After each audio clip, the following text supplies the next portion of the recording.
Once again welcome back at the rate ERVSR channel, जहां पर हम लोग 10th क्लास की फिजिक्स को कवर कर रहे हैं।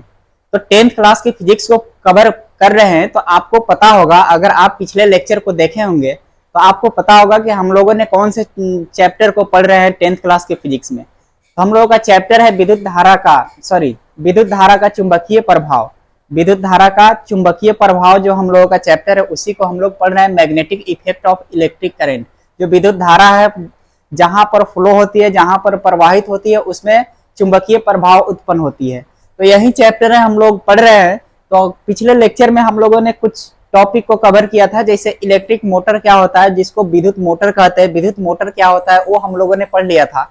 फिर हम लोग इलेक्ट्रिक जनरेटर को पढ़ लिया था, विद्युत जनित्र को के बारे में हम लोगों ने पढ़ लिया था। उसका प्रिंसिपल क्या होता है, स्ट्रक्चर क्या होता है, प्रिंसिपल मीन सिद्धांत क्या होता है, उसका संरचना क्या होता है, बनावट क्या होता है। उसके बाद हम लोगों के वर्किंग प्रिंसिपल, ये सारी चीजें हम लोगों ने कवर कर लिया था। उसका कार्य क्या होता है, कैसे कार्य करता है, तो ये सारी चीजें हम लोगों ने पढ़ लिया था। फिर कुछ बेसिक टॉपिक था छोटा छोटा, जैसे दिष्ट धारा क्या होती है, प्रत्यावर्ती धारा क्या होती है, ये सारी चीजें हम लोगों ने पढ़ लिया था। मैंने बताया भी था कि दिष्ट धारा और प्रत्यावर्ती धारा, डायरेक्ट करंट और अल्टरनेटिंग करंट में डिफरेंस पूछा जा सकता है, दोनों का डेफिनेशन पूछा जा सकता है। तो ये सारी चीजें पूछी जाती है आपके एग्जाम में।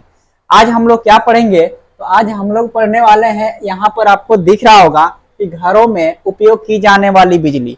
घरों में उपयोग की जाने वाली जो बिजली होता है हम लोगों का, डोमेस्टिक इलेक्ट्रिसिटी। डोमेस्टिक इलेक्ट्रिसिटी क्या होता है, जैसे घर में यूज हम लोग करते हैं उसको बोलते हैं डोमेस्टिक इलेक्ट्रिसिटी। तो कैसे हम लोग यूज करते हैं, क्या यूज करते हैं, करंट में कौन सा करंट यूज करते हैं, कौन से हम लोगों के लिए फायदेमंद है और कौन से नुकसानदायक है, कौन किसका एडवांटेज ज्यादा है, किसका एडवांटेज कम है, किसका डिसएडवांटेज क्या है, किसका डिसएडवांटेज क्या नहीं है, ये सारी चीजें हम लोग आज पढ़ेंगे। इसमें मेनली हम लोगों को देखना है कि इसमें जो घर में यूज किया जाता है, अब मान लीजिए अल्टरनेटिंग करंट, अगर अल्टरनेटिंग करंट अपने घर में यूज करते हैं तो उसका फायदा और नुकसान दोनों है। अगर डायरेक्ट करंट यूज करना है, अगर डीसी करंट आप यूज कर रहे हैं, जैसे डिस्ट धारा आप यूज कर रहे हैं, तो उसका भी कुछ फायदे है, कुछ नुकसान है। तो आइए ये सारी चीजें हम लोग देखते हैं। पहले तो हम लोग बात करेंगे कि धारा जो हम लोग घरों में उपयोग करते हैं, तो इसमें एक मेंस तार होता है, जो हम लोग पिछले लेक्चर में कवर किए थे, अब इस पर ज्यादा डिस्कस नहीं करेंगे। मेंस तार होता है जिसमें हम लोग बोलते हैं प्लस, जिसमें धन आवेश प्रवाहित होते हैं, उसी को तो मेंस बोलेंगे ना सिंपल भाषा में। तो जिससे हम लोगों का धन आवेश, जहां प्लस वाला चार्ज होता है वो प्रवाहित होता है, उसको मेंस कहते हैं। तो मेंस जो होता है दो प्रकार का होता है, 1 से 5 एम्पियर का धारा प्रवाहित होती है, दो तार होती है उसमें। एक धारा जो एक होती है जिससे 5 एम्पियर की धारा प्रवाहित होती है, और दूसरा होता है 15 एम्पियर की धारा प्रवाहित होती है। मेनली देखा जाए तो हमारे घर में यूज होने वाली जो इलेक्ट्रिसिटी है 220 वोल्ट की होती है। कितना कितना वोल्ट की होती है, वो 220 वोल्ट की होती है। 220 वोल्ट की इलेक्ट्रिसिटी हमारे घरों तक आती है, और उसमें भी दो वायरिंग किया जाता है। 1 से 5 एम्पियर की धारा प्रवाहित होती है, जिसको हम लोग कहते हैं घरेलू लाइन, डोमेस्टिक लाइन बोलते हैं, घरेलू लाइन डोमेस्टिक लाइन बोलते हैं। और एक होता है जिसको हम लोग बोलते हैं 15 एम्पियर की, जिससे धारा प्रवाहित होती है, उसको हम लोग बोलते हैं पावर लाइन। अब नाम से ही पता है कि पावर लाइन, पावर मीन ज्यादा पावर की अगर जरूरत है तो 15 एम्पियर का आप धारा को प्रवाहित करेंगे। अगर कम धारा की जरूरत है तो आप 5 एम्पियर की धारा प्रवाहित कराकर अपने घरों तक लाएंगे। अब बातें करेंगे कब 5 एम्पियर का यूज करना है, कब 15 एम्पियर का यूज करना है। क्योंकि 15 एम्पियर में पावर ज्यादा है तो बिजली बिल भी आपके घरों का ज्यादा आएगी, और 5 एम्पियर की धारा कम है तो बिजली बिल भी आपके घर की कम आएगी। किस चीज के लिए किसका यूज करना चाहिए उसके बारे में हम लोग आगे जानेंगे। लेकिन 5 और 15 से पता है कि जहां पर भी भारी काम करना होगा, ज्यादा काम करना होगा, वहां 15 एम्पियर की चाहिए। जैसे एसी चलाना है तो 5 एम्पियर से काम नहीं चलेगा, कोई भी मशीन चलाना है तो 5 एम्पियर से काम नहीं चलेगा।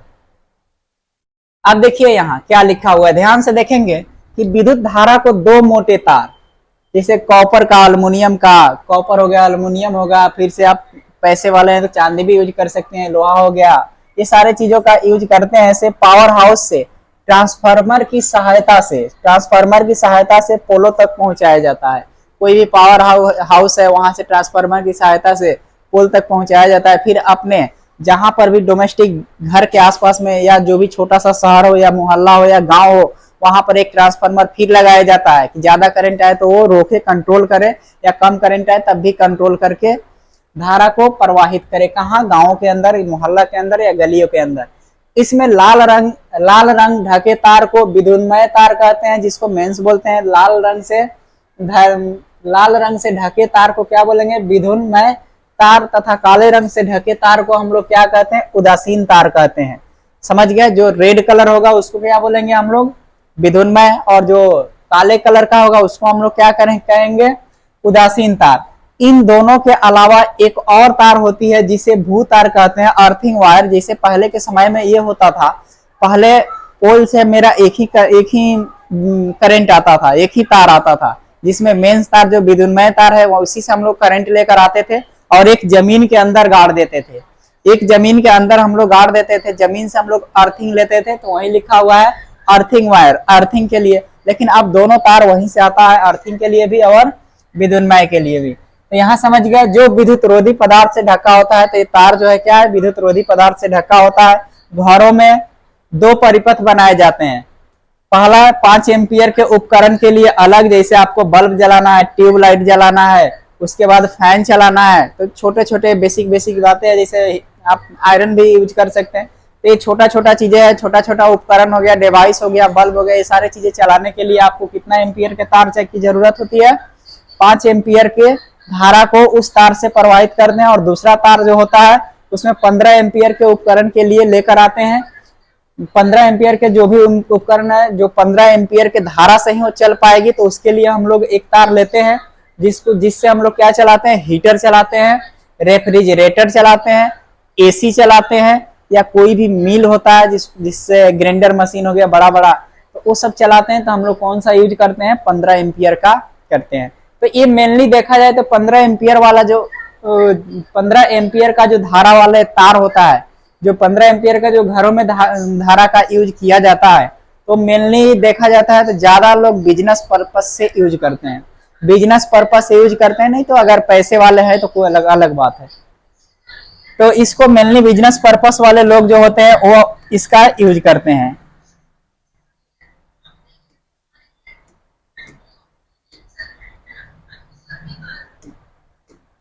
अब देखेंगे, अब इसके बाद यहाँ तक बेसिक बातें हैं जो क्लियर हो गया। सिंपल बात है, जो लाल रंग से ढका होता है विद्युन्मय बोलेंगे, काले रंग से ढका होगा उसको उदासीन बोलेंगे, और जो हरा कलर से ढका रहेगा उसको भूतार या अर्थिंग वायर बोलते हैं। तो यहाँ पर घरों में दो परिपथ बनाए जाते हैं। एक होता है जिससे 5 एम्पियर की धारा प्रवाहित होती है, एक से 15 एम्पियर की धारा प्रवाहित होती है। 5 एम्पियर की धारा सिंपल यूज करने के लिए, जैसे बल्ब, पंखा, छोटा सा आयरन, ये सब चीज यूज करना है तो 5 एम्पियर का। और जैसे टीवी भी चलाना है तो 5 एम्पियर से ही आप चला सकते हैं। फिर यहाँ पर देखिए 15 एम्पियर के लिए हीटर चलाना है, रेफ्रिजरेटर चलाना है, या फिर से आपको एसी चलाना है, तो इसके लिए हम लोगों को 15 एम्पियर की धारा की जरूरत पड़ती है। अब इसके बाद देखेंगे हम लोगों को लघु पथन और अति भारण। लघु पथन और अति भारण की अगर बातें की जाए, शॉर्ट सर्किटिंग और ओवरलोडिंग, नाम से पता होगा आपको, इंग्लिश से ज्यादा क्लियर आएगा। हिंदी में जो लघु पतन लिखा हुआ है और अति भारण लिखा हुआ है, इससे आपको क्लियर पता नहीं चलेगा। लेकिन अगर आप इंग्लिश देखेंगे, शॉर्ट सर्किटिंग, आपको पता होगा कि कभी भी आप एक तार दूसरे तार के कांटेक्ट में आकर अगर सट गया, उसमें करंट है, तो वहां पर क्या बोलते हैं हम लोग? शॉर्ट सर्किट हो गया। शॉर्ट सर्किट हो गया बोलते हैं ना, तो वही शॉर्ट सर्किटिंग है, कुछ नहीं है।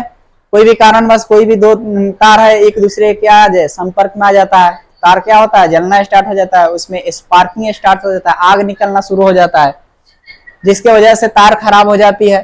तो उसको हम लोग क्या कहेंगे? शॉर्ट सर्किटिंग कहेंगे। एक बार पढ़ते हैं फिर समझने का ट्राई करेंगे हम लोग। बाकी बात तो समझ गए कि किसी कारणवश जब दो तार एक दूसरे के, कौन कौन सा दो तार?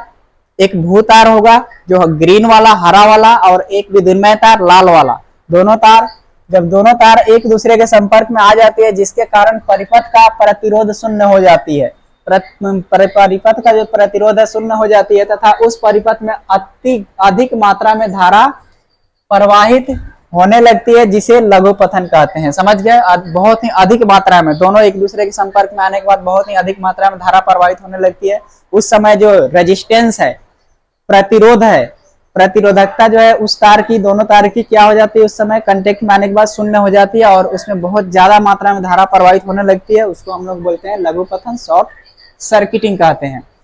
तो ये हो गया हम लोगों का लघु पतन, शॉर्ट सर्किटिंग। अब ओवरलोडिंग, लोडिंग, अब सिंपल आम बोलचाल की भाषा में बोला जाए, ओवरलोडिंग का मीनिंग क्या, कि कोई भी तार है, कभी कभी उसमें धारा, जितना तार की एबिलिटी है, जितना तार की पावर है, उससे बहुत ज्यादा अमाउंट में उसमें इलेक्ट्रिसिटी फ्लो होना स्टार्ट हो जाए, विद्युत धारा प्रवाहित होना स्टार्ट हो जाए, यही तो ओवरलोडिंग है ना।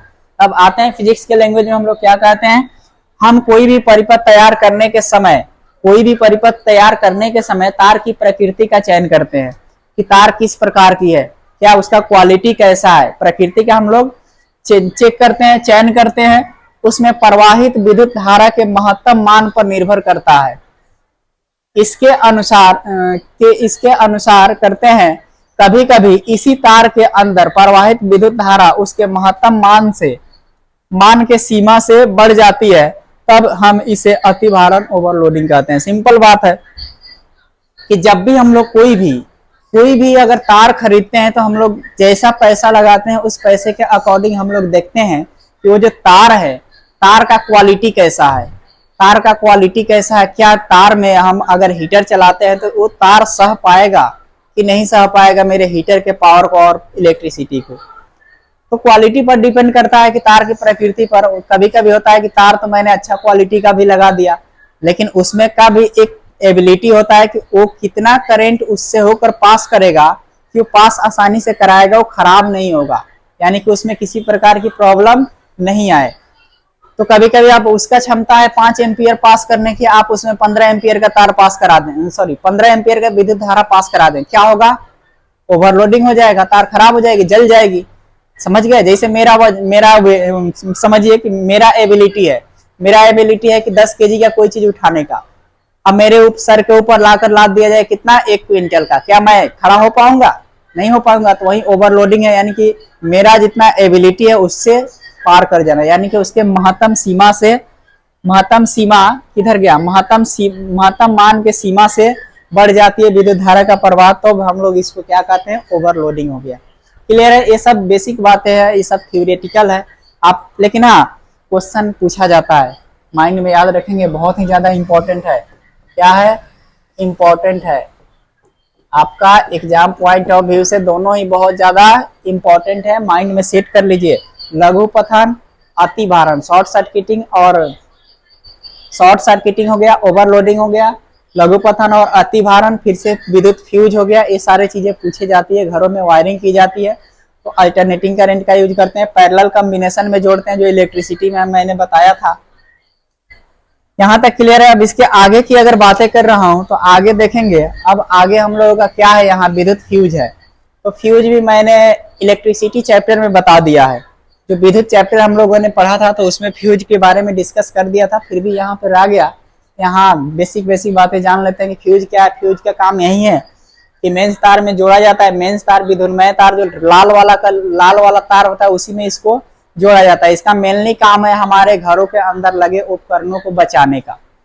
क्या होता है, कभी कभी ओवरलोडिंग के कारण या शॉर्ट सर्किटिंग के कारण उसमें धारा का प्रवाह ज्यादा हो जाता है। जैसे ज्यादा होगा, प्रवाहित होना ज्यादा होगा, तो विद्युत फ्यूज क्या करेगा, इलेक्ट्रिक फ्यूज जो होगा वो उसके अंदर एक वायर होता है, एक वायर जोड़ा गया रहता है, वो वायर क्या होता है, ब्रेक कर जाता है। करंट ज्यादा प्रवाहित होने के कारण वो ब्रेक कर जाता है, जिससे करंट के फ्लो को बंद कर देता है। करंट के फ्लो को बंद करेगा, विद्युत धारा के प्रवाह को बंद कर देगा, तो उस समय क्या होगा, हमारे घरों में धारा जाना बंद हो जाएगी, जिससे हमारे घर में लगे सारे उपकरण, पंखा हो, बल्ब हो, टीवी हो, वो जल नहीं पाएगा, वो जलने से बच जाते हैं। तो मेनली क्या करना काम है इसका, सुरक्षा प्रदान करना। समझ गए, सुरक्षा प्रदान करना मेनली काम है। विद्युत फ्यूज जो है मेनली सुरक्षा प्रदान करना इसका काम है। इसे समझने के लिए मैं समझा रहा हूँ। समझिए क्या है हम लोगों का, एक विद्युत फ्यूज है। अब ये समझिए कि यहाँ पर विद्युत फ्यूज है, ऐसे बनाया गया है, तो आप देखेंगे कि समझिए, समझने के लायक है। यहाँ पर जो विद्युत फ्यूज है,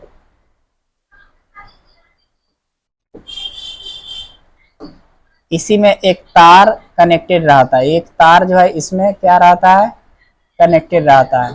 और इसी तार से एक इधर से करंट पास करेगा, एक इधर से करंट पास करेगा। इधर से जैसे आएगा, अगर किसी भी कारणवश इसमें करंट की मात्रा बहुत ज्यादा हो जाएगी, बहुत ज्यादा होते ही ये क्या होता है, बीच से ब्रेक कर जाता है। तो इसी को हम लोग क्या कहेंगे, ये है हम लोग का इलेक्ट्रिक फ्यूज है। तो मेनली इसका काम है सिक्योरिटी प्रदान करना। क्या करना, सिक्योरिटी, सुरक्षा प्रदान करना। ये काम क्या करता है, सुरक्षा प्रदान करता है। किससे, जलने से बचाने के लिए, उपकरणों को बचाने में, उपकरणों को नष्ट होने से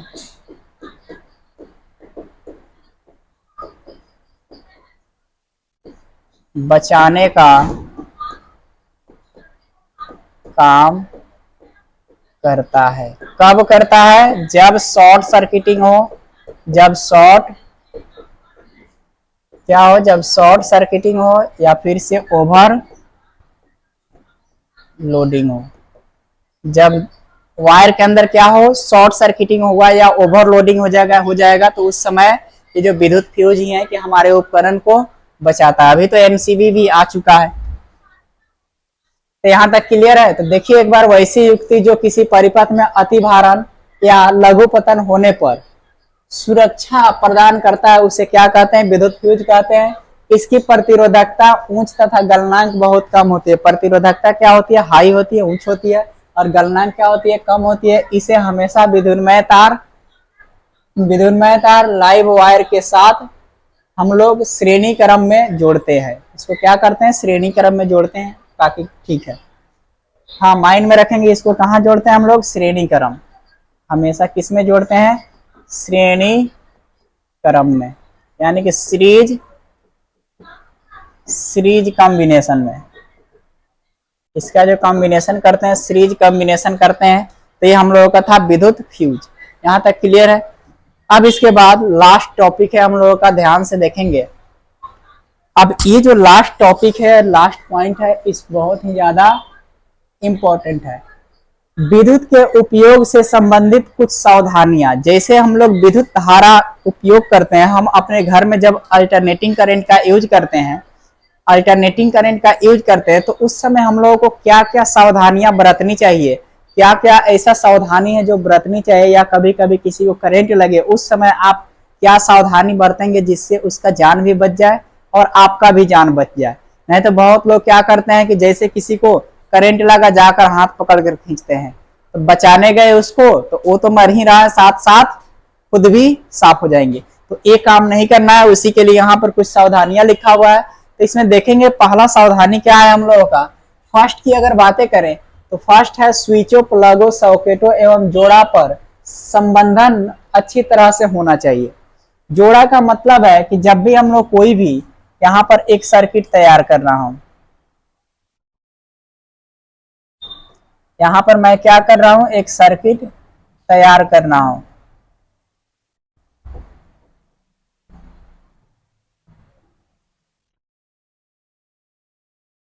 कोई भी मैं यहाँ पर क्या कर दिया, सर्किट को मैंने तैयार कर दिया। अब देखिए जहां पर भी ज्वाइंट हो, एक और मैं यहाँ पर लगा दे रहा हूं ऐसे, और यहाँ पर भी मैं बल्ब लगा दिया। अब देखिए यहाँ ज्वाइंट दिख रहा है। पहला सावधानी क्या है कि हर एक ज्वाइंट पर ये देखेंगे कि उस पर क्या कवर अच्छा से लगा हुआ है कि नहीं लगा हुआ है। ये सारी चीजें हम लोग देख लेंगे, या उसका सॉकेट लगा है कि नहीं, प्लग लगा है कि नहीं, तो ये अच्छे तरीके से लगा है कि नहीं। पहला सावधानी तो यही काम करेंगे, क्योंकि बहुत लोग क्या करते हैं, वायर को या तार को एक साथ जोड़ देते हैं और उसको खुला छोड़ देते हैं। तो खुला छोड़िएगा, अगर बाय द वे किसी भी कारणवश अगर हाथ पड़ा तो क्या होगा, करंट आपको लग सकती है। तो उसको सॉकेट कर देना चाहिए, कवर कर देना चाहिए अच्छे तरीके से। तो पहला हम लोगों का क्या है कि इसको अच्छे तरीके से करना चाहिए। सभी तार अच्छे किस्म का होना चाहिए, तार का जो क्वालिटी हो अच्छा हो, कि ओवरलोडिंग और शॉर्ट सर्किटिंग के समय कुछ पावर को सह सके। उसके बाद और लंबे समय तक भी चल पाए। विद्युत फ्यूज अच्छे क्वालिटी तथा क्षमता वाले होना चाहिए। विद्युत फ्यूज जो है क्वालिटी कैसा होना चाहिए, अच्छा होना चाहिए, तथा उसका पावर भी ज्यादा होना चाहिए। अधिक शक्ति के उपकरणों जैसे हीटर हो गया, रेफ्रिजरेटर हो गया, आयरन हो गया, ईटीसी को भूतार से अवश्य समर्पित करेंगे। भूतार मीन्स अर्थिंग वायर जो होता है, अर्थ वायर जो होता है उससे हम लोगों को कनेक्ट करना चाहिए, क्योंकि कभी कभी ये होगा कि वो हीट ज्यादा होगा तो या हीट ज्यादा होगा फिर उसमें करंट का फ्लो ज्यादा हो जाएगा। तो जैसे करंट का फ्लो ज्यादा होगा तो उसके अंदर इलेक्ट्रिसिटी पैदा हो जाएगा। जब ज्यादा इलेक्ट्रिसिटी पैदा हो जाएगा तो नुकसान पहुंचाना स्टार्ट कर देगा, इसलिए उसको भूतार से हम लोग कनेक्शन रखेंगे तो उसका जब ओवर हीटिंग होगा या ओवर लोडिंग हो जाएगा करंट का, तो कुछ करंट को क्या करता है, जमीन के अंदर भेज देता है। तो इसलिए हम लोग क्या बोलते हैं कि ये हीटर हो गया, तो हीटर हो गया, आयरन हो गया, रेफ्रिजरेटर हो गया, इसका एक कनेक्शन कहाँ से करना चाहिए, भूतार से। परिपथ में किसी प्रकार के दुर्घटना जैसे आग, शॉर्ट सर्किटिंग ईटीसी बचाने के लिए एमसीबी लगाए। जो भी घर है आपका, घर में आप एमसीबी लगाए, क्योंकि अब फ्यूज का काम एमसीबी करता है। जैसे आपका शॉर्ट सर्किटिंग लगने के जैसे टच में आएगा, एक दूसरे के संपर्क में आपका दो तार आएगा, आते ही एमसीबी क्या हो जाएगा, गिर जाता है। तो गिरने के बाद आपका लाइट कट जाती है। लाइट कट गई तो उसके बाद में आपके घरों में विद्युत धारा का प्रवाहित बंद हो जाएगी। तो आपका जो भी उपकरण रहेगा या शॉर्ट सर्किटिंग से तार जो बर्बादी होगा, नष्ट होगा, वो नहीं होता है। तो आप अच्छे किस्म का, ये भी क्वालिटी जो होना चाहिए एमसीबी का, अच्छा क्वालिटी का होना चाहिए। तो ये आपका शॉर्ट सर्किटिंग या ओवरलोडिंग के समय एमसीबी लगा रहेगा तो वो बचाएगा। चलिए, यदि कोई व्यक्ति विद्युन्मय तार के संपर्क में आ जाते हैं, यही कहने का मीनिंग है, विद्युन्मय लाइव वायर जो है उसके संपर्क में आ जाता है। जैसे मेन तार है, मेन तार के संपर्क में आ जाए, करंट लगा है, अगर आ जाए तो वह तो सबसे पहले काम क्या करेंगे, स्विच को ऑफ करें। अगर स्विच ऑफ नहीं होता है तो किसी विद्युत रोधी पदार्थ का उपयोग करें। किसी भी विद्युत रोधी, जैसे सूखा हुआ लकड़ी हो, ग्लास हो, या फिर से आपका क्या हो सकता है, प्लास्टिक हो, उससे आप उसको अलग करने की ट्राई करें। हाथ से नहीं, या भीगे लकड़ी से नहीं, या भीगे कोई भी जिससे करंट फ्लो हो वो चीजों से नहीं उसको हटाना है। 7 नंबर है, बिजली का कोई भी काम करते समय जूता जो हो अच्छे तरीका से, जूता, हैंड ग्लव्स और हेलमेट पहनकर ही काम करें, और कपड़ा जो हो वो भी पूरा ढका हुआ शरीर हो, वो पहनकर ही काम करें। तो वहीं लिखा हुआ है कि बिजली का कोई भी काम करते समय जूते, दस्ताने का उपयोग अवश्य करें। जूता और दस्ताना का उपयोग जरूर करेंगे। बिजली से आग लगे, अगर बिजली से आग लगने के दौरान पानी का उपयोग न करें जब तक उसमें विद्युत धारा क्या हो रही हो, प्रवाहित हो रही हो। जब भी आपके घरों में बिजली से आग लगती है या कहीं पर बिजली से जब आग लगे तो उस पर पानी का छिड़काव नहीं करें, नहीं तो पानी के साथ साथ आपके अंदर भी करंट आ जाएगी, आप भी साफ हो जाएंगे, आपको भी करंट लग सकती है। इसलिए पानी का उपयोग नहीं करें। जब भी आग लगती है तो सबसे पहले ट्राई करें कि स्विच को ऑफ कर दें, या तार का जो कनेक्शन है किसी भी तरह से एमसीबी गिरा दें या फिर से स्विच को ऑफ कर दें। अगर ये भी पॉसिबल नहीं है तो किसी इंसुलेटर जो आपका पदार्थ है, इंसुलेटेड पदार्थ है, इसका मीनिंग है प्लास्टिक हो या लकड़ी हो, सूखा हुआ लकड़ी, उससे क्या करें, तार के कनेक्शन को छुड़ाने का ट्राई करें। अगर वो भी नहीं है तो उसके आग को बुझाने के लिए या कम करने के लिए आप बालू का यूज कर सकते हैं। दूर से भीगा हुआ बालू नहीं होना चाहिए, सूखा हुआ बालू होना चाहिए, उसका यूज आप कर सकते हैं। तो इस प्रकार से हम लोग कैसे यूज करते हैं ये सारी चीजें हम लोगों ने पढ़ लिया। अब देखिए, ये बेसिक इधर की बातें था, थ्योरी थी। तो या इस तरह करके ये चैप्टर जो है हम लोगों का कंप्लीट हुआ, और इस चैप्टर को आप ध्यान से लिख लेंगे अपने नोट्स में, क्योंकि जो भी क्वेश्चन इस चैप्टर से आएगा इससे बाहर से नहीं आएगा। तो हम लोगों ने जो पढ़ा था, फर्स्ट में क्या पढ़ा था आप देखेंगे, यही हम लोगों ने पढ़ा था, आप देखते चलेंगे। अगर नहीं स्क्रीनशॉट लिए होंगे तो स्क्रीनशॉट लेकर इसको याद करने का आप ट्राई करेंगे। ये पढ़ा था हम लोगों ने, लेकिन पिछला लेक्चर देखेंगे जिसमें मैंने डायग्राम बनाकर भी समझाया था।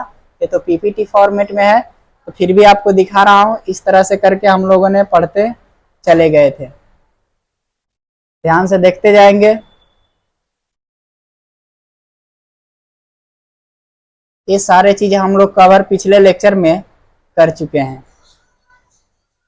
आप भी एक ही काम करेंगे कि बस वीडियो लेक्चर को देखेंगे और नोट्स को पॉसिबल हो तो स्क्रीनशॉट लेकर लिख लेंगे तो ज्यादा बेटर रहेगा। अगर नहीं लिख पाते हैं तो वीडियो को ही 2 बार 3 बार देखें, आपको याद हो जाएगी। 5 नंबर का क्वेश्चन जो है 5 नंबर में पूछना होता है तो आपका इलेक्ट्रिक मोटर यानी कि विद्युत मोटर और विद्युत जनित्र इस चैप्टर से पूछा जाता है। 5 नंबर का जब भी पूछा जाएगा, जब भी आपका 5 नंबर में पूछा जाएगा तो विद्युत मोटर पूछा जाता है, नहीं तो विद्युत जनित्र पूछा जाता है 5 नंबर में। 2 नंबर में आपका अतिभारण लघुपतन पूछा जाएगा, दिष्ट धारा प्रत्यावर्ती धारा पूछा जाएगा। फ्लेमिंग का वाम हस्त दायां हस्त नियम बहुत कम चांस है कि पूछा जाता है। परिनालिका पूछे जाते हैं तो परिनालिका आप माइंड में सेट कर लेंगे, परिनालिका से एक क्वेश्चन आपके एग्जाम में रहेगा, चाहे 2 नंबर में रहे या फिर से 1 नंबर में रहे, 2 नंबर में पूछा जाता है। परिनालिका आप देख लेंगे। चुंबकीय क्षेत्र रेखा एक दूसरे को नहीं काटती है, ये क्वेश्चन आती है, तो ये सारी चीजें आप देख लेंगे। तो यहाँ तक हम लोग आज यहीं पे रखते हैं और यहाँ तक कवर किए। ये जो चैप्टर है आज तक क्या ये चैप्टर पूरे थ्योरी इसका कंप्लीट हो गया। पढ़िए, मन लगाकर पढ़िए, क्योंकि आपके पास समय कम है। आप ट्राई कीजिए कि एक दिन में पूरा वीडियो को देख लें।